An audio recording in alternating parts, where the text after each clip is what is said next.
what I would ask, there we go. This session, we've just asked that you mute during the session, but use the chat box to ask us any questions. Slides and the recording of this online meeting will be circulated via email after the event with some useful links to other documents and other resources that you may find useful. We will send you a survey after this session. It's a Survey Monkey. I'd be really grateful, as would the rest of the committee, if you would take the time to fill that out. Give us as much feedback as you possibly can. We run these events for you, and we really want to know what's working for you, what's not working for you, and what we could be doing to make these as valuable to you as they possibly can be. And it'd be really useful if you use your full name in the participant list. So if you can pop over, I can see iPad 4, anything that you can do that helps us to know who you are would be really useful. The session will run for about 40-45 minutes, after which there'll be some time for questions. Now, Michelle and I have an hour and a half booked out to be able to support. So if you're in your lunch break and you can't stay on and there are questions you want to ask, make sure you pop those in the chat before you drop off. I'll be keeping a record of all of those, and we will come back to you. We'll do a bit of a Q&A document that we'll send out with the slides afterwards. So we'd love it if you connect with us. So online, we're the cipd.co.uk/Coventry. You can pop in and you can join our LinkedIn group, CIPD Coventry and Warwickshire, or follow us on Twitter, so CIPD Cov Warks. And it'd be great if you would follow us and keep in touch that way. So we have a few events coming up in the branch locally shortly. So there's a fantastic event, Rewards in the Area of the Great Resignation, with Christine Jones. That's running on the 3rd of February from 6 o'clock in the evening. So it's one that you don't have to take time out of work or the working day to join. On that same day, the Birmingham branch is hosting a focus group on the Code of Conduct review. That's at lunchtime. And again, it's a great opportunity to participate, be involved and have that conversation about the Code of Conduct review. We have our independence group assignations running on the 7th of February from 10 o'clock. So if you're an independent, come along, join us for that. We'd love to see you. And then on the 11th of February at 1 o'clock, we run our HR Hot Topics networking group.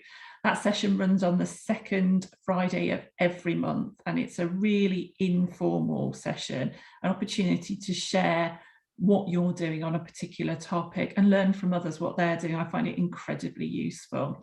And then we have a really nice couple of exciting events coming up in March, which we don't have defined dates on yet, but keep an eye on those. So there'll be an employment law update, and we're running a session on neurodiversity in the workplace during the mid to latter part of March, probably. We're just finalising dates on that. And again, it'll be a really, really interesting session, and we'd love you to join us. Again, you've got a huge number of resources if you're a CIPD member available to you, and if you're not, you can contact the CIPD and have a conversation about joining or rejoining. All of these are available. They're incredibly useful. I really recommend you pop on and have a look at what's new.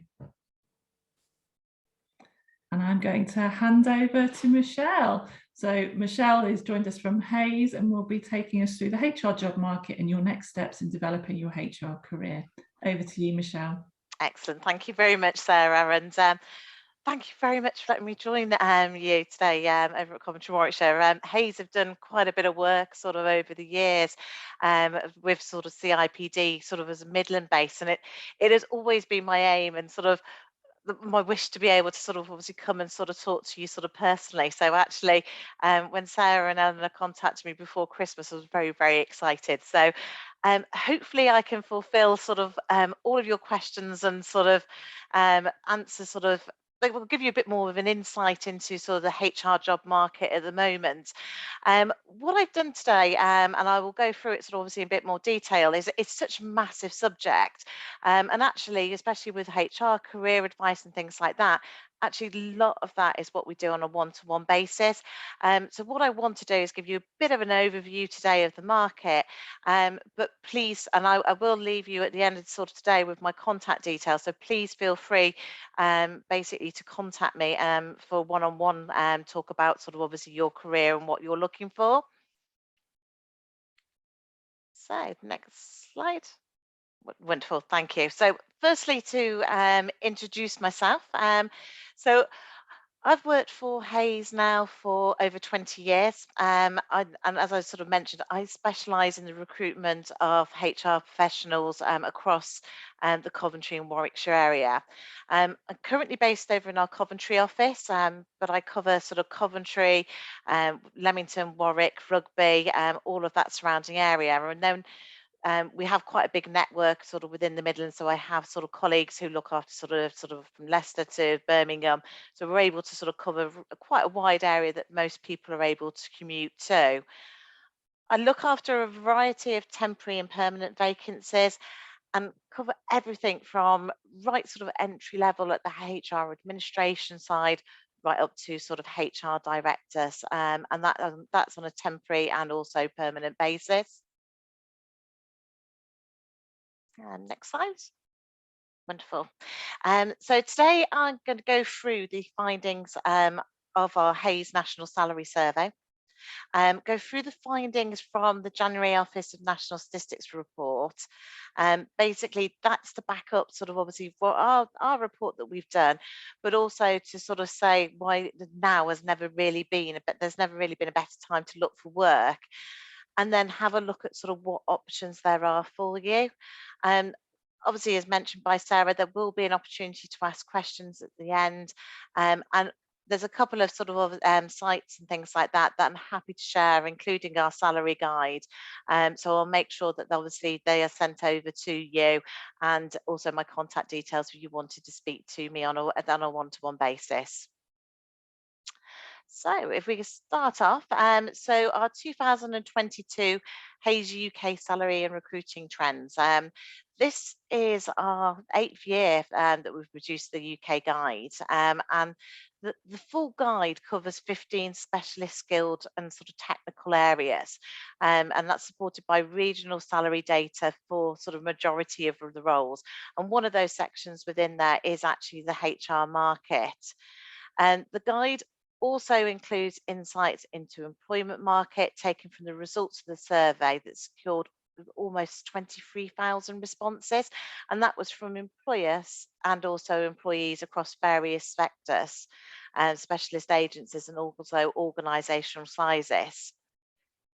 Given this is our 8th year, we have run this sort of the annual salary a survey. It's allowed us to discover some really interesting employment and hiring trends over the last year, and I will try and go through that with you sort of obviously today, and just sort of to give you a bit of sort of my views sort of from that.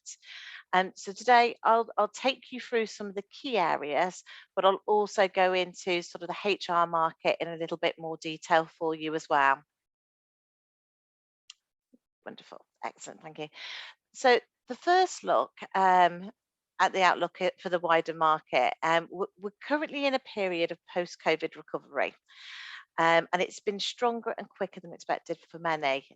We're seeing a big boost in confidence from both employers and employees, and positivity is reaching levels even higher than they were before the pandemic took hold in March 2020. Employers are much more optimistic about the wider economic climate and the employment opportunities it may create within the next 2 to 5 years, rising from 37% last year to 64% this year. Likewise, employees are also less concerned about the wider economy and its impacts on their future long-term opportunities. Only 49% say they're concerned compared to 75% in 2020 and then 55% in 2019. So how does that look when we asked about sort of HR? Well, 98% of employers expect their organisation activity levels to increase or stay the same over the next 12 months. 85% experience skill shortages in the last 12 months. 85% plan on recruiting staff over the next 12 months. And 59% increased their employee salaries last year. So, I mean, what does that mean? So, well, 2022 will see a greater demand for talent from employers, with new and varied roles, which will mean more employment opportunities for HR professionals than we've sort of ever seen. Employees and employers within the HR have a real positive outlook for the upcoming business activity, with 68% expecting activity to increase in the coming year. That's up from sort of 57% last year. The positive sentiment continues as 70% of employers say they are more optimistic about the wider economic climate and the opportunities it might create within the next 2 to 5 years. And again, this is up dramatically on last year's figures, which were at sort of 35%. Employees too are approaching the market with renewed confidence, as only 44% said they were concerned about employment opportunities in the next few years, which last year which in 2020 that was actually at 79%. So a lot more sort of confidence sort of about sort of the market and what's going and what's out there. Go next slide, wonderful. So skill shortages remain a challenge. And if anyone's in HR at the moment, I'm sure you're experiencing them yourself. 85% of HR employers say they have experienced skill shortages in the past 12 months, marking no improvement on last year's 84%. Over half, so that's 54% of employers, say their skill shortages and strain they are placing on their teams is negatively impacting morale. And in fact, up to that's actually up from 41% last year. And more than a third, so 36% of employers have also noticed more absenteeism due to stress. To migrate the effects of these skill shortages, 55% of employers have turned to temp or contract workers, and about 30% have looked at sort of increasing their recruitment budget and also sort of their marketing activity in the hope of sort of trying to sort of attract candidates with a more diverse sort of range of skills. This has meant that employers are more open to looking at sort of more junior candidates than they were looking at sort of before, and they're looking at basically sort of ways in which they can actually sort of train and develop them into the roles rather than them actually coming sort of already with the skills. When sort of obviously sort of looking and speaking to sort of employers about sort of the top skills that they are looking for, and these definitely when you're sort of looking at sort of putting together your CV, I would certainly say to sort of make sure that you're including those on there, is communication and interpersonal skills, so 68%, the ability to adopt to change, so 65%, flexibility and adaptability, 56%, problem solving 54%, critical thinking 49%, and people management 38%. So I would certainly definitely say sort of as you're sort of obviously when you're applying for positions or you're doing your CV, obviously you're going to have your skills on there, but try and sort of obviously encompass some of these, because obviously this is what sort of clients are saying they're struggling to find. Obviously, you don't need to use it word to word, but perhaps giving sort of some examples of where you've shown good communication and interpersonal skills or a project you did, and similar to that. Next slide. So employers have responded to skill shortages with higher pay rises. 51% of HR employers expected to increase their salaries last year, but 59% ended up doing so. So even more.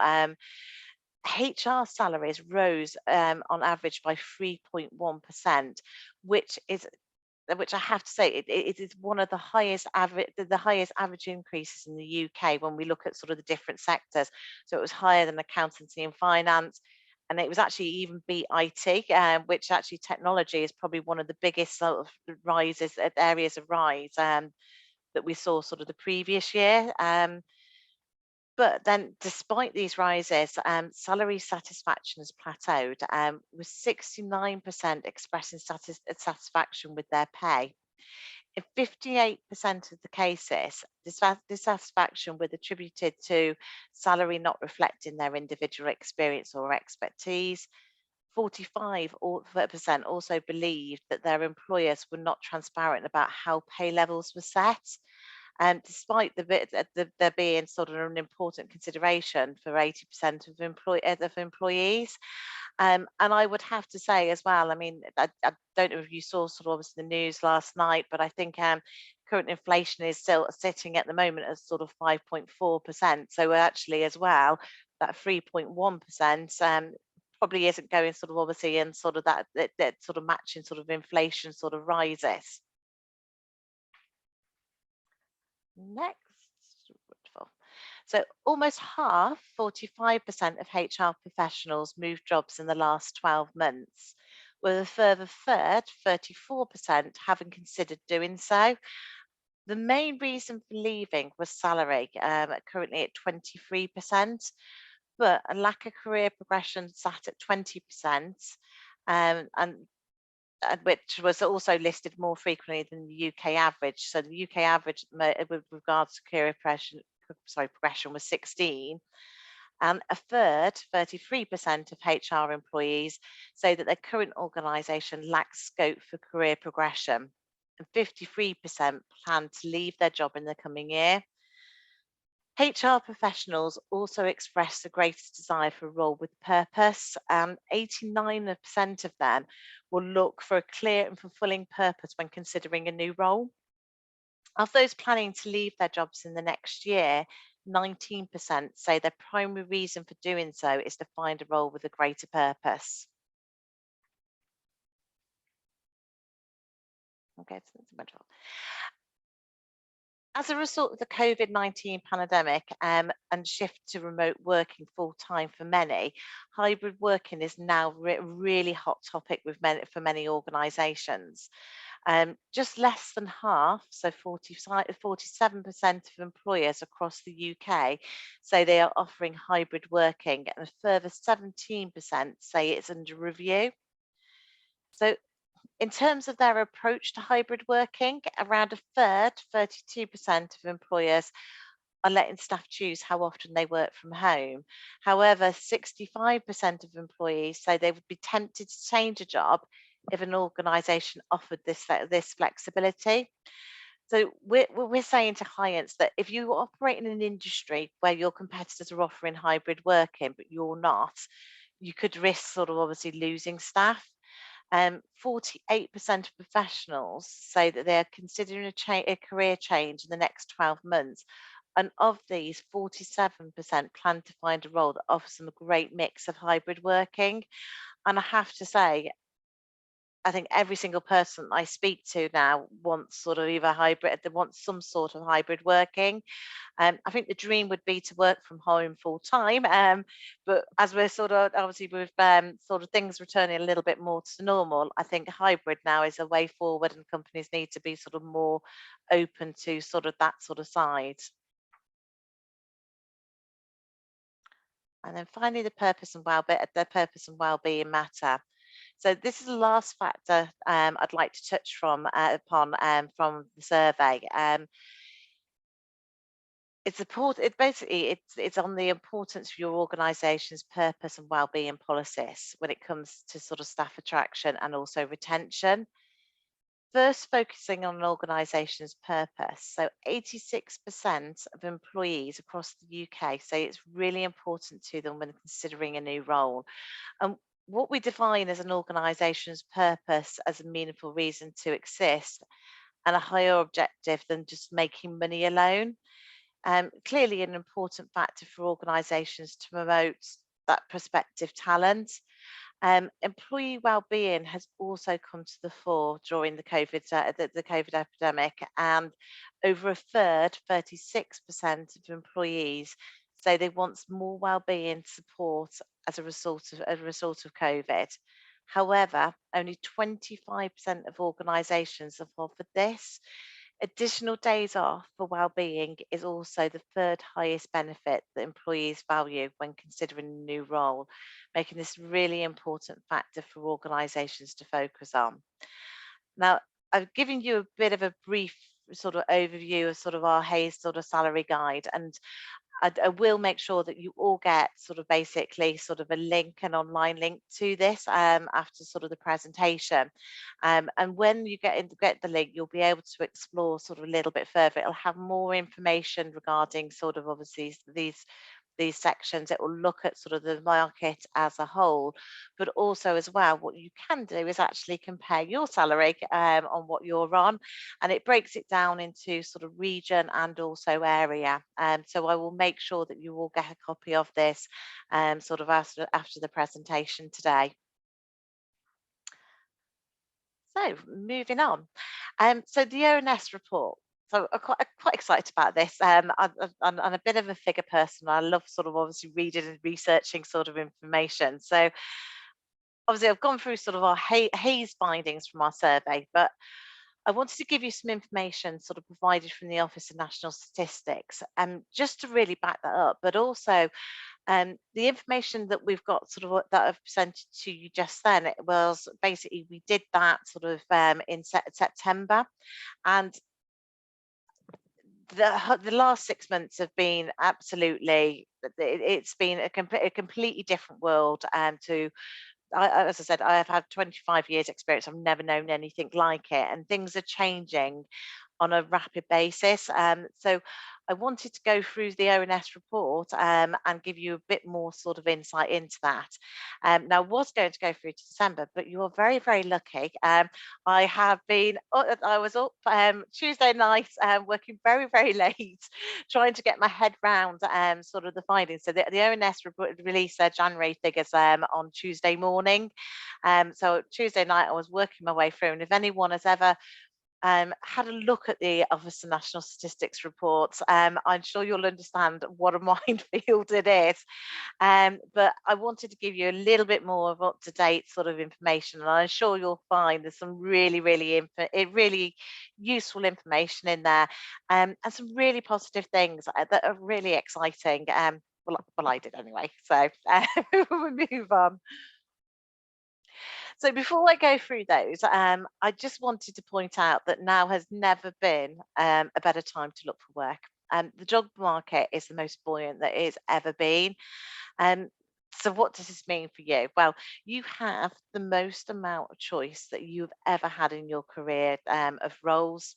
Salaries are considerably higher than sort of pre-COVID, and that's particularly within the private sector. And finally, you have the least amount of competition that you've ever faced for jobs. And I will go through in a second, sort of obviously sort of those figures, but with and to back that up. Go on to the next slide. Wonderful. So as I mentioned, the latest figures come out in the ONS report on Tuesday, and this month is our 5th month of record job vacancies.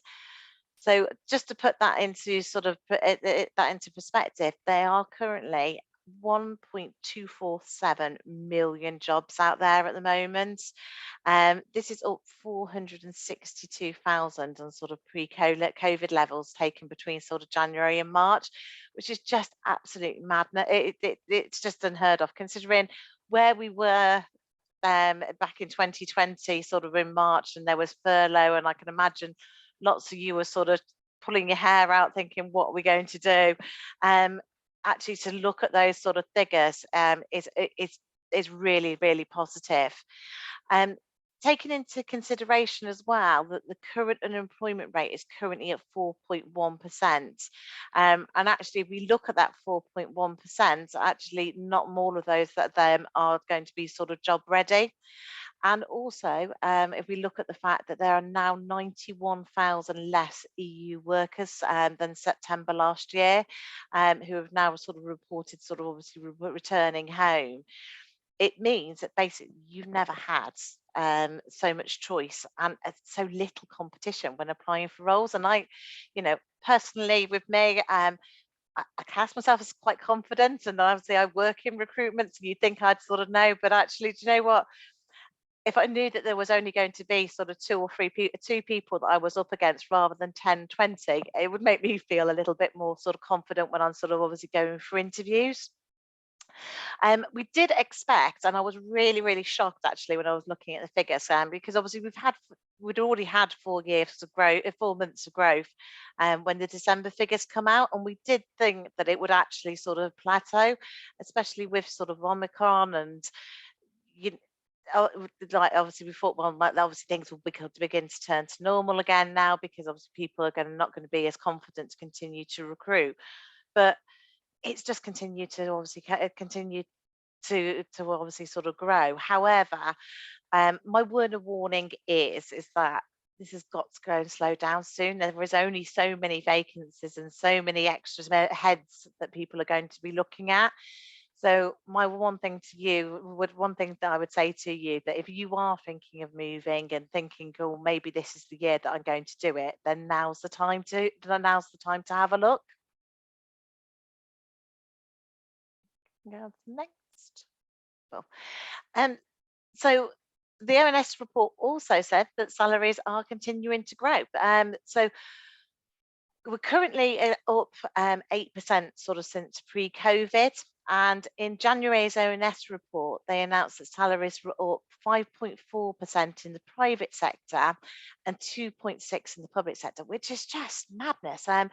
Public sector, if any of you work within that area, they tend to work to salary bandings, and salary bandings are fixed. So the fact that they've had a 2.6% growth just shows sort of obviously that real shortage of candidates within the market.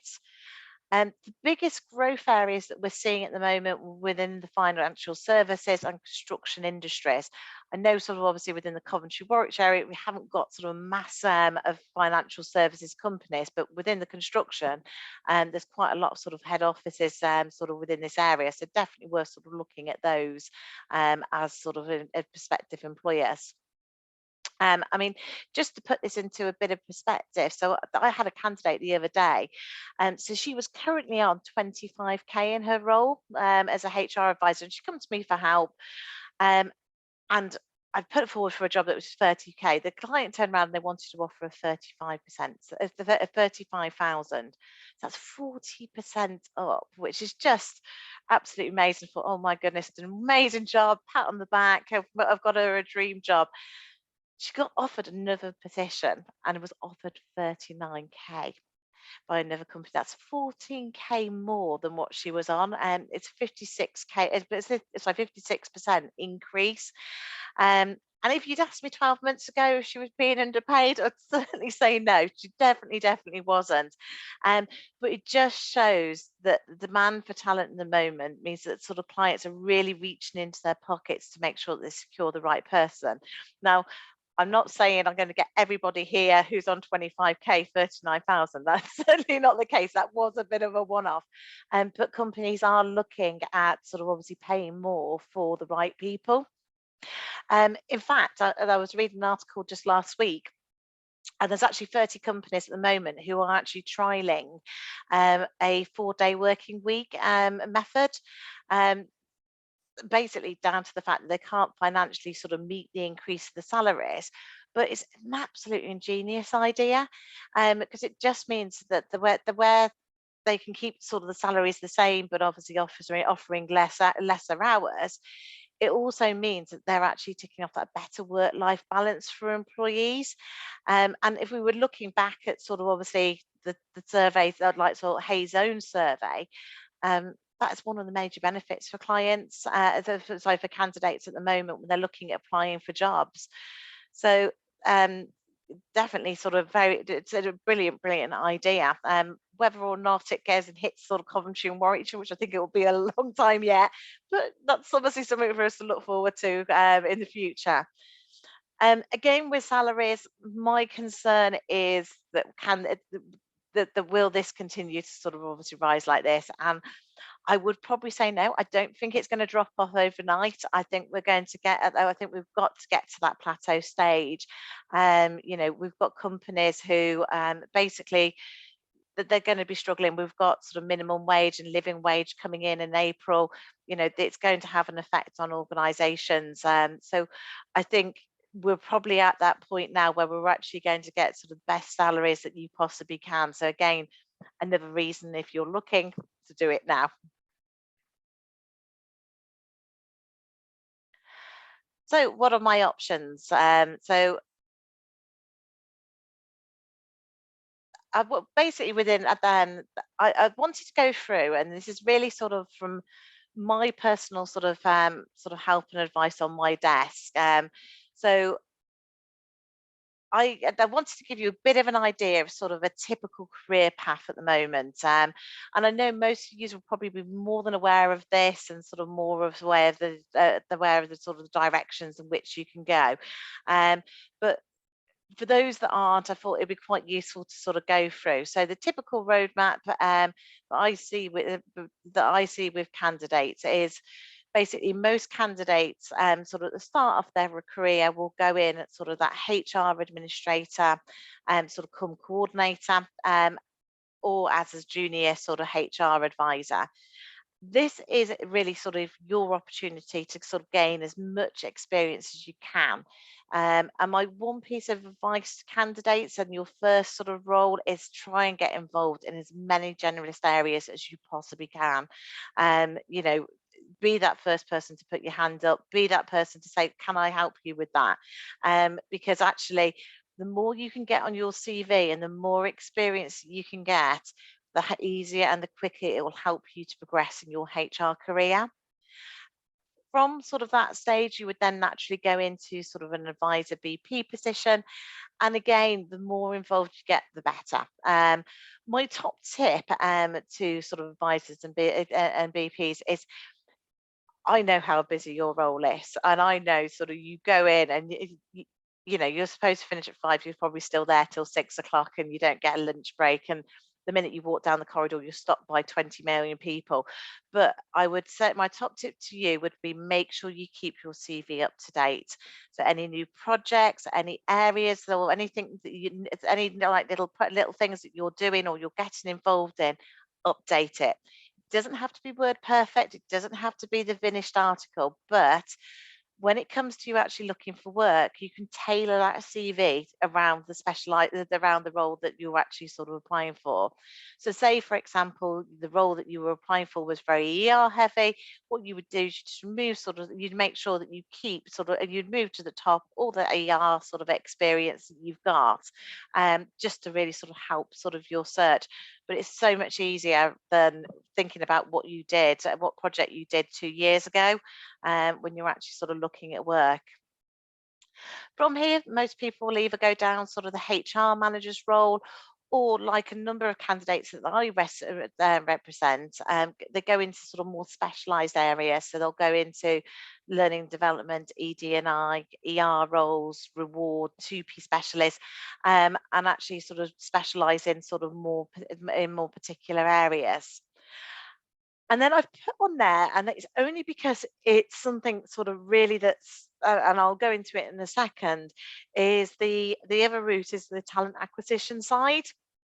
And we've really seen this take off. And I think due to the candidate shortage, and sort of obviously people looking for more and more staff, it seems to be absolutely massive. And I think I think I'd be a very rich person if I had lots of talent acquisition, internal recruitment people, but unfortunately I'm not. So I'm just going to have to carry on. So next slide. So I wanted to go through the top jobs. So these are the jobs that on my desk that I've really seen sort of basically sort of increase over sort of the last 12 months. And actually that there is more of a shortage in the market sort of for these types of people. Obviously this changes on a regular basis, and but at this present moment in time, these are probably sort of the areas where I'm struggling to find people, and if I'm struggling, I know sort of companies will be, and other sort of areas.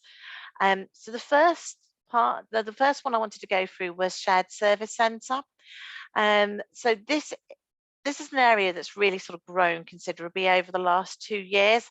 A lot of larger organisations are sort of getting together sort of teams of people, and they will deal with everything from sort of a payroll query right through to sort of to an ER question. It is an absolute amazing opportunity for sort of basically HR professionals starting their career.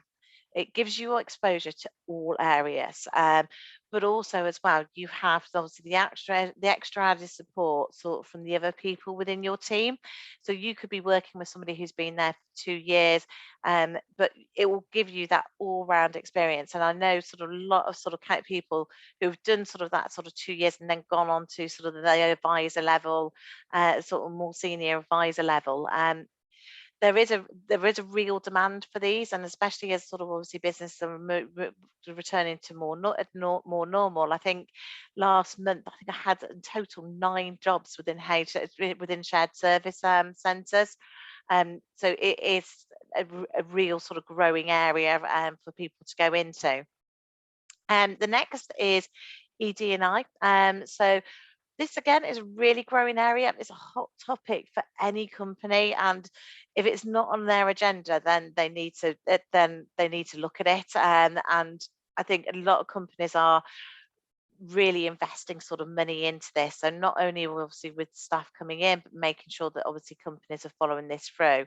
So specialists in this area are really, really high in demand, because it's still sort of obviously sort of it's probably sort of about sort of 4 or 5 years, but it's still sort of growing specialists. So actually people with sort of with really sort of specialist experience in that area are still still not sort of hugely around. Next is reward specialists. So although predominantly this tends to be sort of on a contract basis, reward specialists are always in demand, especially around this time of year. We've recently seen that with the shortages of candidates at the moment, companies are looking at what they can do to sort of obviously attract them. So whether that be sort of more money, better benefits, 4-day working weeks. and I'm hoping Hayes will sort of look at this and then watch the recording and hopefully look at it. The next is ER. So this is something that will never ever go away. It's always going to be here. There is always going to be sort of somebody with a grievance, always somebody who's obviously sort of got to sort of that's gone down sort of sickness route. Larger companies now have sort of huge teams who will look after sort of the ER side, and there has definitely been sort of an increase in cases, and even with sort of obviously COVID and things like that, this is never going to go away, and it will always continue.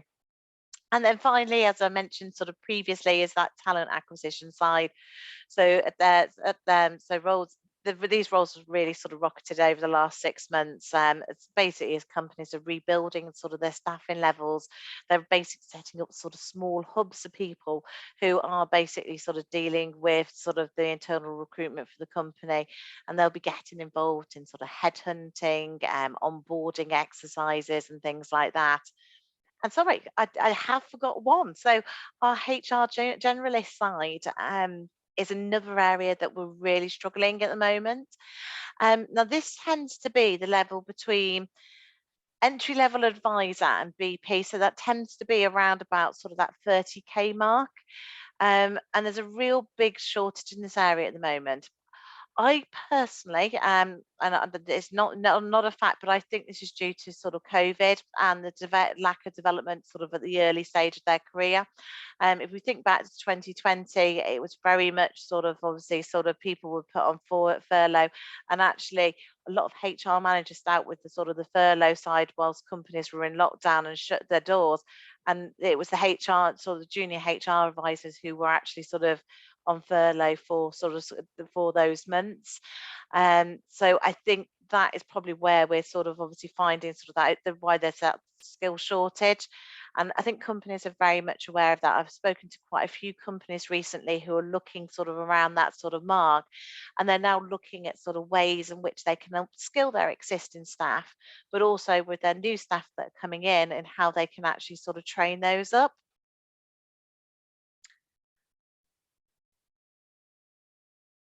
So, how can Hayes help? So, we are the UK's leading experts in recruitment of professional human resource staff. We've got over 70 dedicated consultants across the UK who recruit for a full spectrum of human resource professional talent across all levels of human resource functions for clients across private, public, and also third sectors. This means we have the access to the widest range of opportunities to help you find the right job. Um, so there's two areas in which we're able to assist you with your search, and the first is temporary. So I think, and I was going through sort of the presentation with my husband last night. We have a very exciting life, and he sort of said, "Well, even though sort of I've been doing this for 25 years, his thought of temporary is that it's a week here and a week there." And I would probably say 20 years ago, it probably was. It was when somebody was going on holiday, they would look for temporary cover. Um, I can't remember the last time I had a job in for somebody for temporary for a week or 2 weeks. It's got to be at least 10 years now. Companies now look at temporary appointments as a way of being able to sort of fill sort of projects, to fill sort of maternity leave projects, and or to actually sort of look at, sort of temporary to permanent. So temporary work is a great way to build on your skill base. So it could be to fill in a gap. It could be a try before you buy. Temporary to permanent isn't just good for an employer, but it's also, as an employee, it gives you the opportunity to see what that organisation is and what it's like before you commit to it. A lot of our entry level candidates tend to look at temporary positions as a first option. As not only does it give them experience on their CV, which is probably your biggest challenge that you have, is obviously once you've got your qualification, is to get that opportunity to then get into an employment. But and also as well, in a lot of these cases, the roles progress into something sort of more permanent and also at a higher level. So it's a great for a first foot in the door. Temporary also can give people the opportunity to widen their experience within different sectors, and also areas. Or basically, it's somebody who just wants a change. I registered sort of beginning of this week a job, and probably actually it's one of the most exciting roles, and I had to mention it today. But um, it's basically been registered by a HR manager. Now she's about to be seconded onto a 9-month contract. And I was talking to her. She's had 2 jobs, and she was on about sort of a last job. She was given the opportunity to take on extra responsibility. And if it wasn't for that organisation giving her that opportunity and that chance, she would never be at the HR manager role that she is. And I have to say, she's a very inspirational lady. She's young. She's got where she is in record time. A real success in her career. But she wants to basically be able to give back to somebody else. And she's ideally looking for somebody who's basically frustrated, they're not getting where they want to be. And it's basically offering them a 9-month contract, basically to take over her role. So you would basically be sort of the HR manager there, dealing with directors, dealing with sort of some really nice, juicy sort of projects and things like that. And then she said, there isn't going to be a permanent job here, but I will make sure that I will help them in basically finding their next position, which I just think is absolutely brilliant. And again, that's one of the nice things about temporary, is that people can give back and obviously sort of help sort of other CIPD members and in the CIP sort of members in their search. Another area that I have a lot of temporary staff in is within sort of the HR contracting side. So if you remember when I was showing you sort of the chart, I spoke about sort of HR specialists. So we have a number of sort of skilled HR professionals who work for me, who work on a fixed term basis, and they'll go into companies to assist with projects. So they'll deal with anything from sort of 2P projects, dealing with contractual structural changes, or even assisting with a difficult ER case. Got a number of candidates who have been working for me for many years, and they just absolutely love the flexibility and variety. I mean, I've got one candidate who's worked now for me for 6 years, and she's about to come up for the end of her assignment. And I was talking to her sort of yesterday, and she just said, like, she's like, I just want to carry on doing sort of the temporary roles. It's opened up her network. She said, I've never met so many people. I've never learned so many different systems, so many different processes, and actually never makes my job boring. I mean, she tends to do about sort of basically her contracts are anything sort of 3 months to 9 months, but she absolutely loves it, and she said she'd never look at sort of a permanent opportunity. And I think there's quite a few people out there who actually it fits with their lifestyle. The other option is permanent placements, which is really what it says on the CAM. So Hayes help by providing really sort of in-depth knowledge about sort of the companies that you're applying for. We can give you tips and hints regarding interviews, and also pass on constructive feedback to help you in the future. I'm working with a candidate actually at the moment, and she's basically just come over.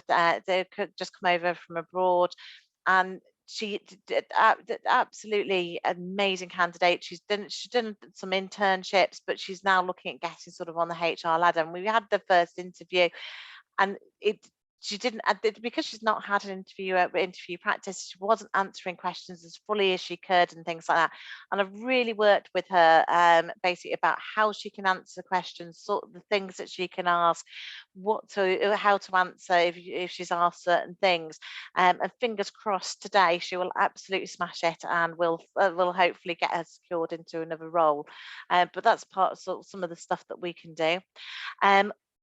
Although, I mean, we obviously can offer that, but you might decide that you want to obviously decide to search for your own job.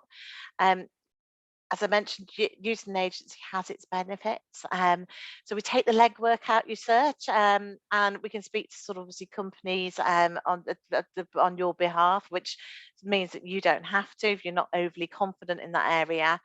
But also, if you work exclusively with an agency, the consultant you work with should really take the time to really understand what you're looking for and tailor a search around that.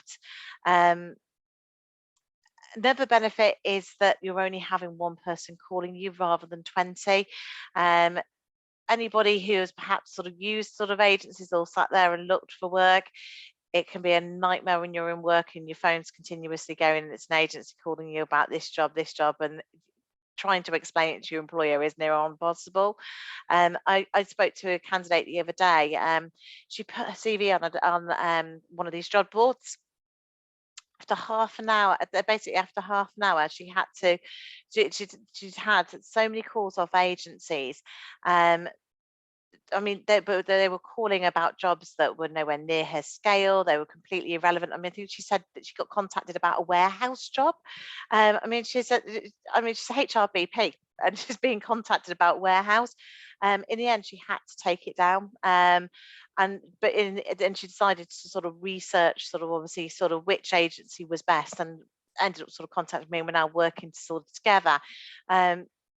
But it just means that it just makes it a little bit easier than you sort of obviously having sort of all the calls. As you can probably imagine, obviously with so many jobs out there, those clients have got to try and find people somewhere. So they tend to come to agencies, and they come to agencies, and obviously we're struggling to find candidates. So by just with having one person looking for you, it means you're not inundated, and actually it's all tailored around exactly what you're after.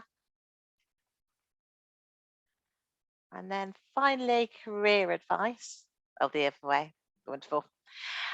So one of the things, and I think this is probably one of the reasons why I've been with Hayes, is that yes, we're amazing and sort of obviously what we do on the recruitment, and we are sort of very sort of specialist, but actually we offer more than that. And actually what we do and what we offer is all about sort of a lifelong partnership. Many of you and many of the candidates, well, all of the candidates that I deal with will be my client in the future, who will be asking me for sort of a HR advisor at them when they're at their HR manager route, and vice versa. So every candidate that we have, we treat them and want to help them sort of with their journey, and whatever we can do, we will do. And we're able to sort of basically provide advice and help really to you on search. We have a number of online sources that we regularly update to really sort of help you with your search. So the first is our candidate hub. So this provides basically all the latest advice on job hunting, getting ahead in today's world of work, but also has a number of free courses that you can do to sort of enhance your skills. So obviously now within HR, Excel is probably a real key thing to be able to do analytical work and analyze sort of data. If your Excel skills aren't up there, then you have the opportunity to do some courses on there. There's loads of courses on well-being and things like that. But we've just updated it actually. It was updated this week with sort of new year, new you, sort of help and advice on there as well. And I'll send you the link to this at the end of sort of this presentation. And then also the link to the next one, which is our career advice. And this is a section on our website where we help applicants sort of prove they're the right sort of candidate for the company. So it covers everything from sort of applying for jobs to succeeding in interviews, and gives the basic outstanding sort of methods of sort of like some sort of tick sheets, but also podcasts and things like that. And then finally, but last but not least, is me. So as I mentioned at the start of this presentation, I've worked in recruitment for 25 years, 20 of which have been with Hayes, and I specialise in the HR market in Coventry and Warwickshire. So I have an absolute wealth of help and advice that I can give you. I work with lots and lots of companies. So even if it's not a company that I'm putting you forward for, if you need basically, if you need some information about the organisation, I might be able to let you know, is there you know, what sort of key things that they look for? Do they have sort of a big turnover? And perhaps be able to sort of help out on there, but also be able to give you tips on sort of competency-based interviews. If you've got to do a presentation, it might not be me that finds you the job. And actually, do you know what? I would probably say I probably am only able to sort of, with all the candidates that I register, I'm probably only find sort of probably about 15% of my candidates sort of an actual job. But what I do is I try and give sort of as much help as possible to those candidates. So hopefully, even though it isn't me that finds you the job, that actually some of the stuff that I've done and some of the skills that I've been able to give you will help you get that job that you want. And then finally, before we go to sort of questions and answers, in fact, actually, I haven't got that. I've got to send this over. So we are holding an event on the 27th of January called Get Ahead in Your Career. It's presented by expert Judy Bullymore, who is an employment specialist, a lady called Hannah Sultan, who's a career coach, and then Gail Blake, who is a bit of celebrity actually within Hayes. She's been on lots of television interviews and things like that, especially looking at sort of the permanent market and the candidate shortage and sort of all these questions about the great resignation and all of that. But they are basically going to go through sort of it's now a seminar basically on how to map your future career, how to negotiate salaries with your present employers, and lots more. So I will again make sure that obviously the link's there, and if you would like to sort of attend that, then you're more than welcome to. So hopefully I haven't bored you all, and thank you so much. As I say, I've been wanting to do this for a long time, so thank you for letting me come today. And is there any questions?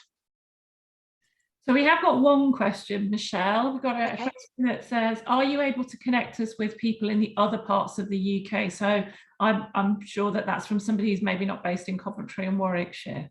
Definitely. As I mentioned, we actually have 70 consultants in total who specialise on the HR side. And we speak on a regular basis. So we had a meeting this morning where we all get together and sort of obviously sort of share sort of obviously jobs and candidates. So yes, we can certainly get you, if you wanted to get your details over, I could then get you out to find out which consultant looks after your area and pass your details on. Fantastic. And Teresa has asked, how do you get many roles for L&D specialists? Yes, we do. I recently had one over in sort of Warwick. I know I haven't got any currently at the moment, but I know my colleagues in Leicester and Birmingham have emailed me recently with positions. And actually with hybrid working now, it's quite good. And I think there were only about 1 or 2 days sort of actually sort of working in the office. I think the one in Birmingham was central as well, so it would only be a quick journey on the train. But if you want to contact me, I can, and again, I'll make sure that you have all my contact details. I can certainly put you in touch with the people who've got those. Fantastic. So Tracy's asked, do you and can you find roles for director levels within HR? Yes, we can. Yes. I would say, again, I haven't got anything at the moment, but I know there's quite a few roles going around at the moment. I've seen we have, just to sort of describe, because we were only a small network. So if you look at sort of Hayes in total, we've probably got about 1,200 sort of consultants, and actually HR is probably one of the smallest divisions that we have, which is hence why we've only got sort of 70. But we tend to sort of email around those jobs, and especially a HR director, because as you're aware, you're more likely to sort of obviously sort of travel to sort of obviously your prospective employer. So yeah, there's certainly sort of stuff going around there. So again, get in touch and I can certainly point you in the right direction. Fab. And Phil, who I should pick on and make come off mute. Phil's interested in what the trends are in L&D and the importance of L&D skills.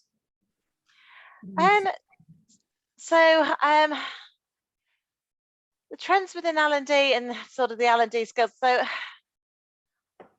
I think sort of on learning and development is obviously sort of key. And I think if we're looking at sort of the Hayes salary guide and looking at sort of obviously sort of the findings that we found, it's all about sort of obviously retaining that talent and making people feel sort of obviously sort of they're appreciated and they've got scope. And actually a lot of organizations are seeing sort of obviously the more that they develop sort of staff, the more they're likely to stay.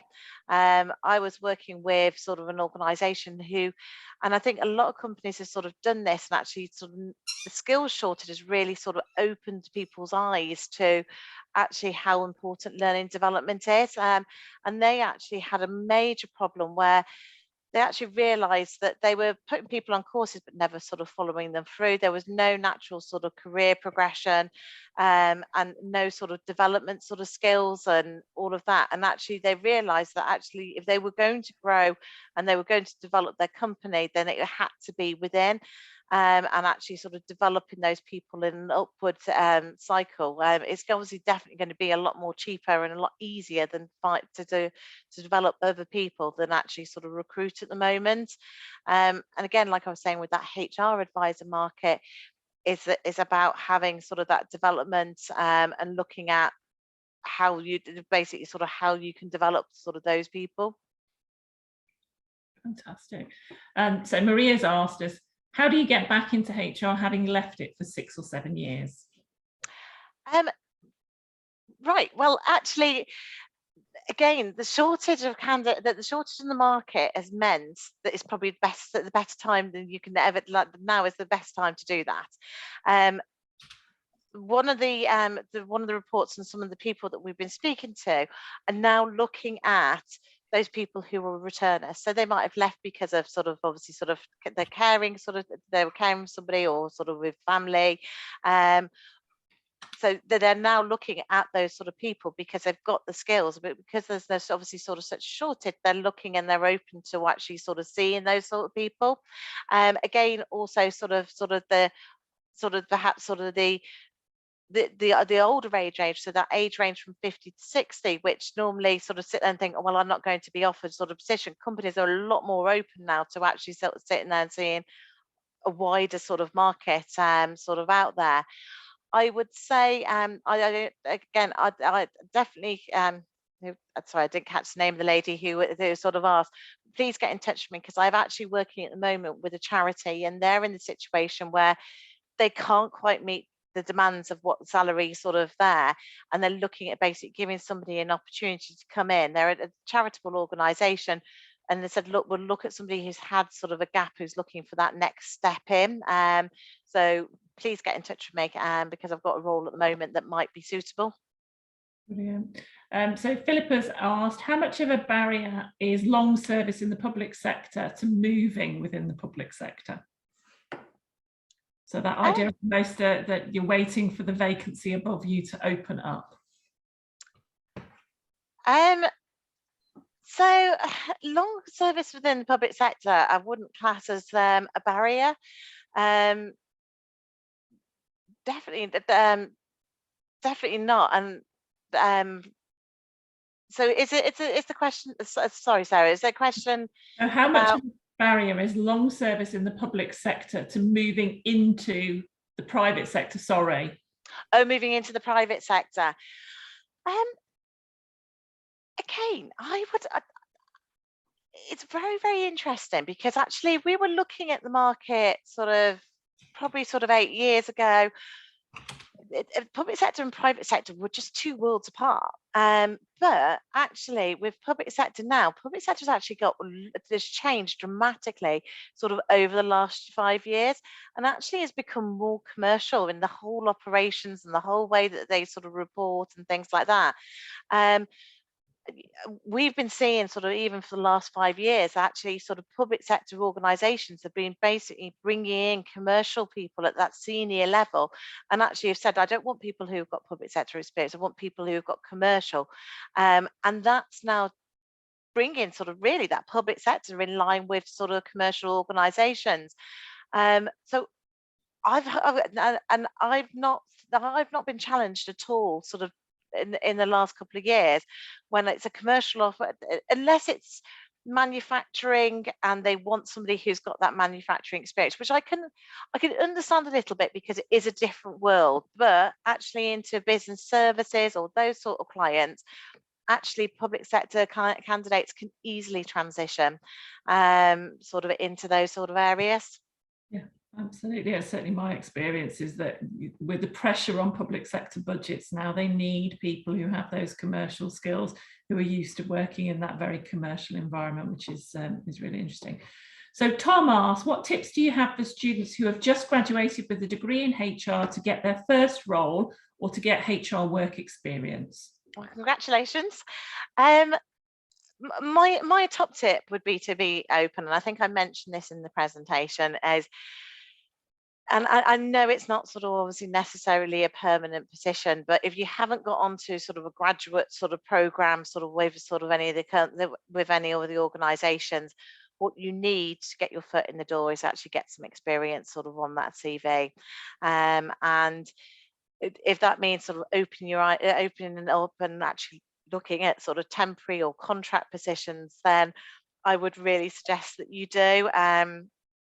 I've got some really good opportunities at the moment with some great organisations, some large companies such as Lloyd's Pharmacy, who are looking at that graduate level. I've got University of Warwick, who I'm recruiting for at the moment, even down to some larger more business service clients who are really open to looking at graduate level and looking at getting people on board either into a shared service centre or a HR, a HR assistant type role. That's great. So next question. I'm changing careers from banking and finance into HR. What can I do to help facilitate this career change to try and land my first role in HR whilst I'm studying my CIPD level 5 at university? Excellent. Again, I would say it is really, really tough, and I know the challenges that obviously you face, especially obviously that change of career. It is a huge step, and whenever you send your CV to somebody, obviously the first thing they see is the banking. What we would do is we would work with you to look at your CV, and what we need to do is really obviously get that HR focus. My only disappointing thing would be is that you're probably not going to be able to go. You're going to have to still work your way up. Companies just don't, unless it's a graduate opportunity. You're still going to have to gain that experience and work. But the good thing with yourself is that you've already done that, so you know how to you'll hopefully climb those ranks a little bit quicker. I'd also suggest looking at your own HR teams. That's Nim's asked the question. Have a chat with your HR teams, ask them what projects they're working on and whether there are any opportunities for you as somebody within the organisation to support on that. And you'll find sometimes that's a great way of getting some experience, hands-on experience that enables you to craft your CV better for those roles outside your organisation, unless you find that within the organisation that you're in at the moment. So Dee's asked, I'm looking to progress and develop within L&D, but my current job title doesn't equate to the job role I actually do, where I have more senior responsibility. How can I show this on my CV, and will this affect recruitment chances? Right. I would say to you is, and it's basically, it depends on what your job title is. So if you're currently, I don't know, the HRBP, but with L&D, although your title is HRBP, I would make sure that you put specialising in learning and development if that's the area that you're specialising in, but your job title doesn't sort of show. Your CV is obviously your sales document. It's the document that's going to tell you. And there are weird and wonderful sort of titles. And I am seeing it more and more often at the moment where organizations are people calling people HR advisors, and they're not. They are HRBPs. They are head of HR because they are the only person on site with 80 people who are basically looking after sort of the HR team, basically looking after the HR for all of those sort of things. And I think I don't know what it is with companies at the moment, but they're just not sort of changing the title to represent the jobs that people are actually sort of doing. So I would just add on it is that actually sort of a HR advisor specializing in learning and development, and then put basically a little paragraph of specialize in this, and this, and then do your skills and skills underneath. So that actually it describes what you are and what you're doing. But yeah, no, we're seeing this more and more, and I just don't understand why people are not sort of giving people the recognition that they deserve on their title. Yeah, I think the titles thing you find, I certainly find a lot when I've been sifting HR CVs for roles that I've done in the past. The key is to really get that experience down in the body of that. So what are the projects that you've worked on? What have you achieved? Those sorts of things are going to really make the difference to somebody looking beyond the title that you've got. You've got to give them a reason to look beyond it. Yeah, and then your opening statement is just basically put all about sort of obviously your learning and development and what you've done and what you're looking for. But again, we'll be like, if you want me to have a look at that, I'm more than happy to, and I can give you some pointers. So Claire's said, I was in finance and drifted into HR. I am doing a level 5 and have had interviews, but common feedback is I don't have enough experience. How can you get experience without being given opportunity? Chicken and egg situation.